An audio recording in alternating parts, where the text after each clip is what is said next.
Pernahkah kamu merasa tertekan untuk memberikan persepuluhan karena takut mencuri dari Tuhan? Pernah mendengar itu? Jika kamu tidak memberi, gerbang surga akan tertutup untukmu.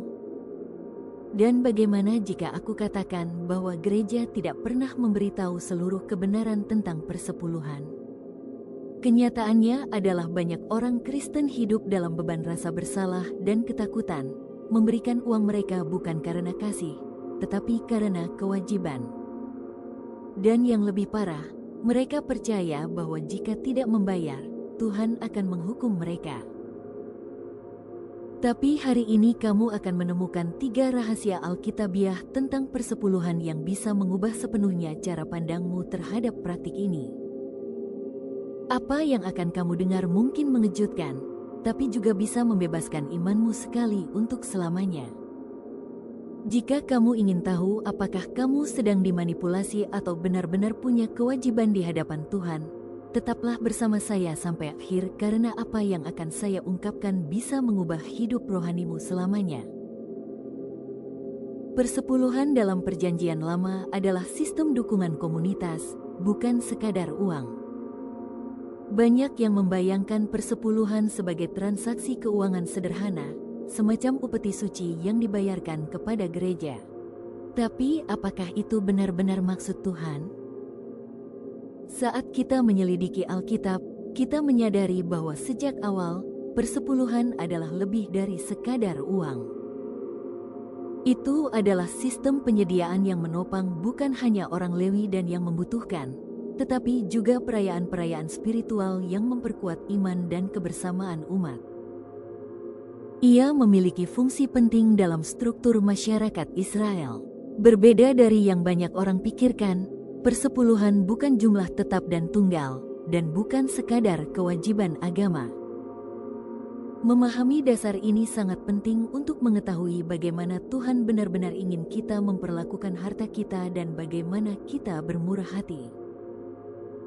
Suku Lewi, misalnya, adalah satu-satunya suku yang tidak menerima tanah warisan, Bilangan pasal 18 ayat 21-24. Misi mereka adalah melayani di bait suci, mengurus hal-hal rohani, dan menjadi pengantara antara umat dan Tuhan. Tapi tanpa lahan untuk bertani atau hewan untuk dipelihara, bagaimana mereka bisa hidup? Cara Tuhan memelihara mereka, memastikan bahwa orang yang mengabdikan hidupnya untuk pelayanan tidak dilupakan.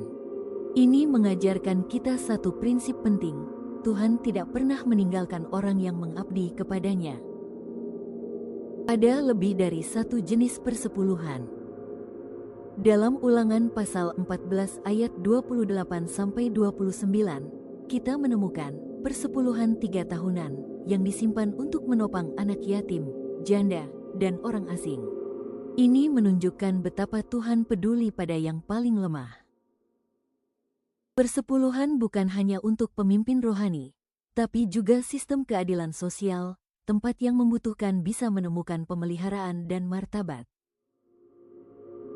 Bayangkan sebuah masyarakat di mana semua orang saling berbagi dan tidak ada yang kelaparan. Itulah maksud ilahi. Selain itu, persepuluhan juga digunakan untuk perayaan dan ibadah. Ulangan pasal 14 ayat 22-27. Sebagian dari persepuluhan dipakai dalam perayaan rohani sebagai ungkapan syukur kepada Tuhan. Ini menghancurkan pandangan bahwa persepuluhan adalah kewajiban kaku dan memberatkan. Faktanya, persepuluhan sangat terkait dengan sukacita, kebersamaan, dan rasa syukur. Tuhan tidak pernah bermaksud membuat hukumnya menjadi beban, tapi alat untuk mengajar umatnya bergantung padanya dengan iman dan rasa cukup. Namun, banyak pendeta kini mewajibkan persepuluhan sebagai keharusan dan kalau tidak memberi ada ancaman kutukan.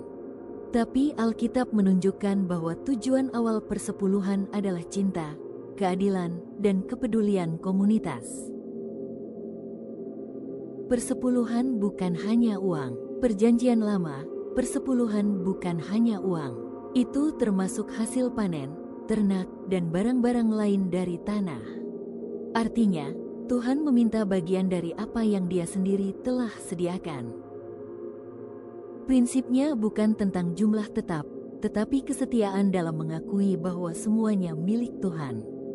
Dan penting untuk dicatat bahwa tidak semua orang diwajibkan memberikan persepuluhan, hanya mereka yang memiliki hasil panen atau ternak.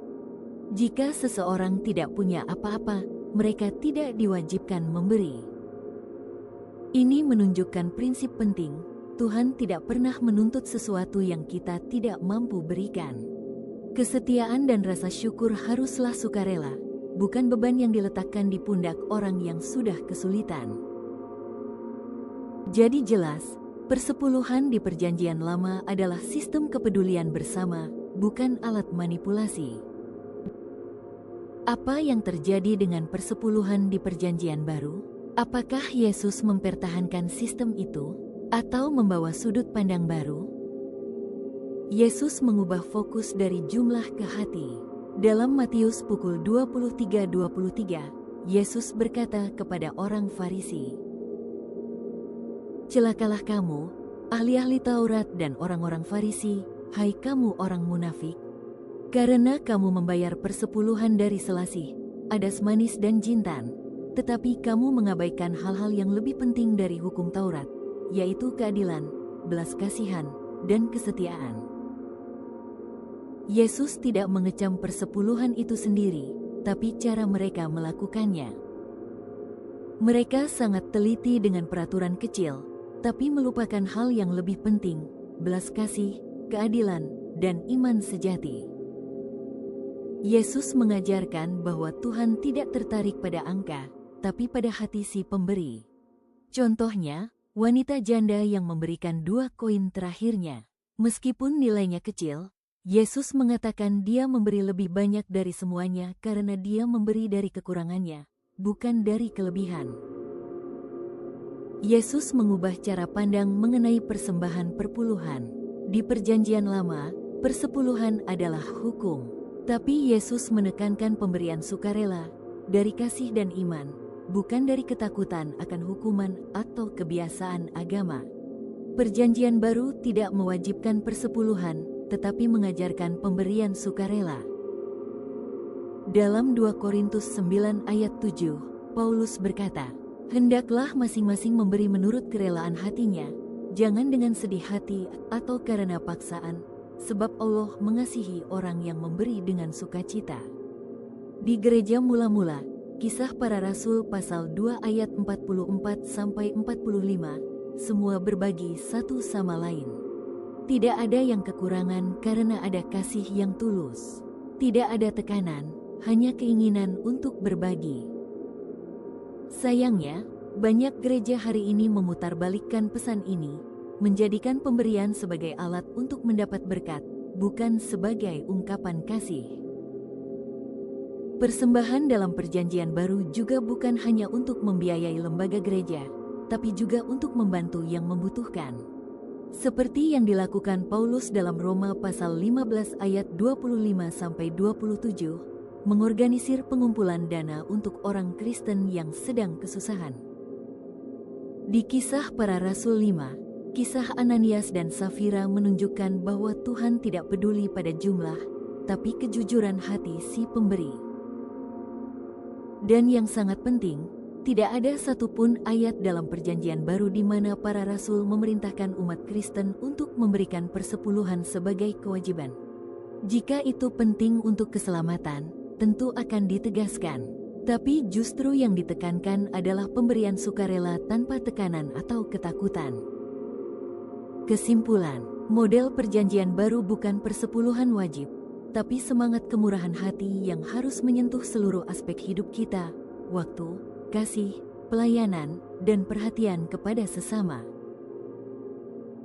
Kita memberi bukan karena takut, tetapi karena kita sadar sudah menerima segalanya dari Tuhan. Kita tidak dipanggil untuk memberi karena terpaksa, tetapi karena cinta, dan itulah inti kasih sejati dari kemurahan hati Tuhan kita Yesus Kristus. Buktinya waktu Tuhan Yesus hidup di dunia ini, Dia menyembuhkan orang buta, orang lumpuh, orang kusta, perempuan yang sakit pendarahan, mengusir roh jahat keluar dari orang yang kerasukan setan, membangkitkan orang mati, memberikan makanan pada ribuan orang, mengubah air menjadi anggur. Semuanya tanpa imbalan, tanpa embel-embel, semua gratis. Coba bayangkan, sekarang ini semuanya bertolak belakang. Seperti jualan di pasar, kamu mau dapat sesuatu ya, kamu harus bayar. Ini adalah ajaran yang salah. Menjual Injil, kabar baik dari Allah, hanya untuk keuntungan pribadi. Padahal Injil itu adalah Allah yang mengirimkan anaknya yang tunggal supaya semua orang yang percaya kepadanya tidak binasa, melainkan beroleh hidup yang kekal. Betapa agung dan mulia Allah yang mengasihi manusia dengan mengirimkan anaknya sendiri untuk menyelamatkan yang hilang. Sekarang kamu sudah tahu kebenaran tentang persepuluhan. Pernahkah kamu merasa tertekan untuk memberi karena takut mengecewakan Tuhan? Atau kamu selalu memberi dengan sukacita dan kebebasan? Aku benar-benar ingin tahu pendapatmu. Silakan bagikan di komentar jika konten ini membuka matamu. Jangan lupa untuk subscribe dan nyalakan notifikasi karena di sini kamu akan terus menerima pengajaran yang benar-benar mengubah hidup rohanimu. Dan jangan berhenti di sini, klik video selanjutnya yang muncul di layar dan temukan kebenaran Alkitab lainnya yang belum pernah diungkapkan di gereja. Allah Bapa yang di sorga memberkatimu melalui anaknya yang tunggal Tuhan kita Yesus Kristus dan sampai jumpa di video berikutnya.